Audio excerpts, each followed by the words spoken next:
샬롬, 하나님과 동행하는 새벽기도회 달라스 임마누엘 교회 권성철 목사입니다. 오늘도 하나님과 동행하며 풍성함을 누리시는 저와 여러분 되시길 주님의 이름으로 축복합니다. 오늘 말씀은 룻기 2장 1절에서 7절까지의 말씀입니다. 나오미의 남편 엘리멜렉의 친족으로 유력한 자가 있으니 그의 이름은 보아스더라. 모압 여인 룻이 나오미에게 이르되 원하건대 내가 밭으로 가서 내가 누구에게 은혜를 입으면 그를 따라서 이삭을 줍겠나이다 하니 나오미가 그에게 이르되 내 딸아 갈지어다 하매 룻이 가서 베는 자를 따라 밭에서 이삭을 줍는데 우연히 엘리멜렉의 친족 보아스에게 속한 밭에 이르렀더라. 마침 보아스가 베들레헴에서부터 와서 베는 자들에게 이르되 여호와께서 너희와 함께 하시기를 원하노라 하니 그들이 대답하되 여호와께서 당신에게 복 주시기를 원하나이다 하니라.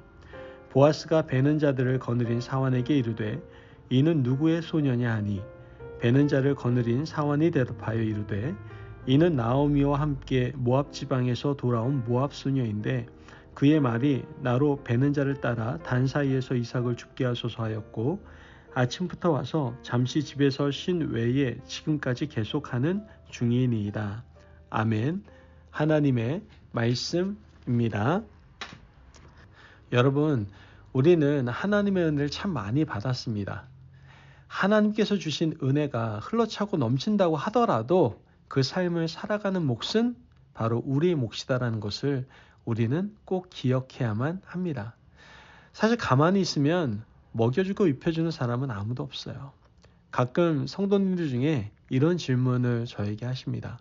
목사님, 제가 회사를 선택해야 되는데 어디로 결정해야 하는 것이 하나님의 뜻일까요? 하나님의 뜻을 알면 그곳에 넣고 싶은데요. 저는 그럴 때 이렇게 얘기를 합니다. 아니, 아직 붙은 것도 아닌데 일단 다 넣고 합격하는 곳이 하나님이 원하시는 곳입니다. 라고 얘기합니다. 사실 우리는 하나님의 뜻을 알고 싶은 열망이 있습니다. 무엇이 하나님의 뜻인지, 어디에 가고 어떤 일을 하고 어떻게 살아가야 하는지를 알기 원하죠. 하지만 더 중요한 사실은 불확실한 미래에 대해서 불안해하고 염려하느라 확실한 오늘의 최선을 다하지 못하는 어리석은 삶을 살면 안 된다는 사실입니다. 많은 사람들이 불확실한 미래에 대해서 걱정은 하는데 오늘 하루 최선을 다하는 데에는 너무나 약합니다. 하나님께서 구원의 은혜를 주시고 도우시는 것과는 별개로 우리는 열심을 내고 최선을 다해서 살아야만 이 험한 세상을 살아갈 수가 있습니다. 가만히 앉아서 하나님께서 인도해 주시겠거니 하고 내가 해야 할 노력을 하지 않으면 어떤 역사도 일어나지 않습니다. 오늘 우리가 읽은 본문에 보면 룻은 그런 의미에서 최선을 다하는 여인이었습니다. 룻기를 잘못 읽으면 아주 전형적인 뻔한 스토리다라고 생각할 수 있습니다. 완전히 망해버린 두 여인이 고향에 돌아왔고 한 부자를 만나서 팔자를 고친다는 이야기죠. 하지만 깊이 들여다보면 훨씬 더 다면적이고 복잡한 이야기임을 알 수 있습니다. 여러분, 나오미 입장에서 유다 베들레헴은 고향이지만 룻 입장에서는 유다 베들레헴이 어떤 나라입니까? 타향입니다. 룻 자신은 모압 땅에서 태어나고 자라나고 결혼했어요. 남편이 갑자기 죽었고 홀로 남은 시어머니와 함께 어머니 고향으로 돌아왔습니다. 돌아와 보니 은혜만 있는 것이 아니었습니다. 어머니가 여기는 하나님이 허락하신 땅이라고 해서 왔는데 그렇지 않은 것 같습니다. 많은 사람들이 손가락질을 합니다. 세상에 나가는 것이 두려워요. 밖에 나가서 일하는 것도 두렵고 문 밖을 나가는 것이 얼마나 염려가 되는지 모릅니다. 그러나 가만히 앉아서 굶어 죽을 수는 없는 노릇 아니겠습니까? 하나님께서 약속하신 땅에 돌아왔다면 은혜가 있어야 하는데 세상은 그렇지 않고 은혜도 부어지지 않습니다. 그래서 룻은 결단하고 밖으로 나가겠다고 결정한 것입니다. 2절 말씀을 보면 모압 여인 룻이 나오미에게 이르되 원하건대 내가 밭으로 나가서 내가 누구에게 은혜를 입으면 그를 따라서 이삭을 줍겠나이다 하니 나오미가 그에게 이르되 내 딸아 갈지어다 하매. 말씀을 보면 나오미가 밭에 나가서 일하겠다라고 결정을 합니다. 당시 기술이 없고 배운 것이 없는 여인이 할 수 있는 단순 노동이 밭에 나가서 일하는 것이었죠.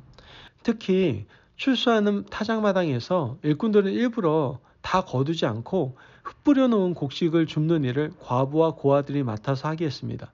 그래서 나오미는 그것을 주워서 집에 가서 시어머니와 함께 먹고 살겠다라고 생각을 했던 것이죠. 이렇게 해서라도 연명해야 되겠다라고 생각한 겁니다. 생존을 위한 절박함이 룻에게는 있었다라는 것이죠.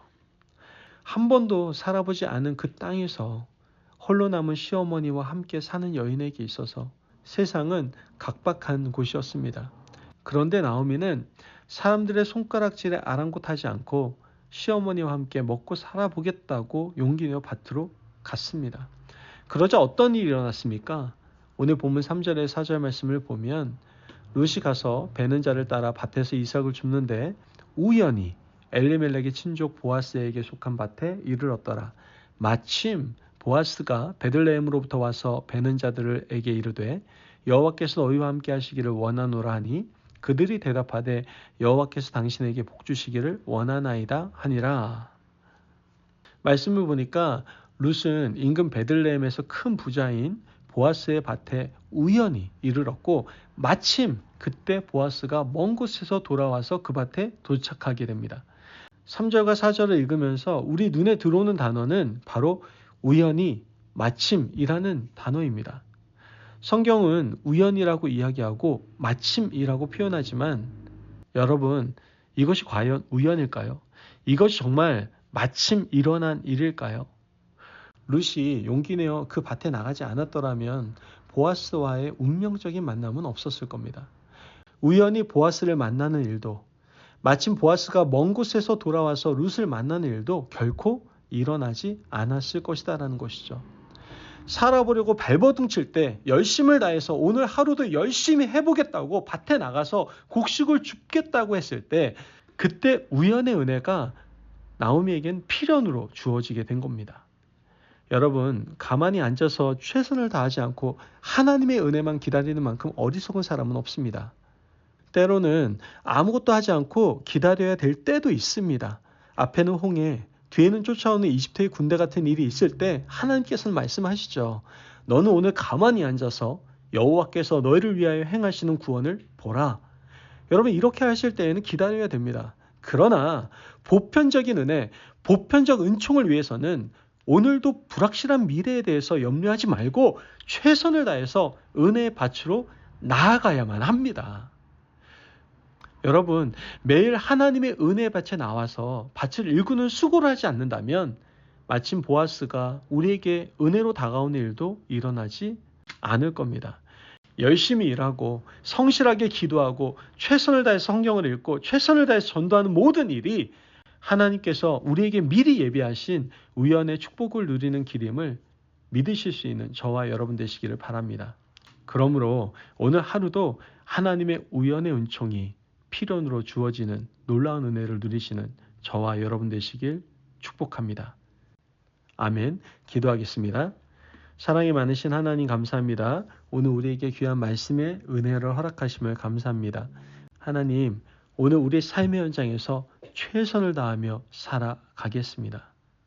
우리가 인생에는 우연이 없음을 알고 우리가 최선을 다하는 삶을 살아감으로 하나님의 필연을 누리며 살아가는 은혜를 누리게 하여 주옵소서. 감사함이 예수님의 이름으로 기도합니다. 아멘.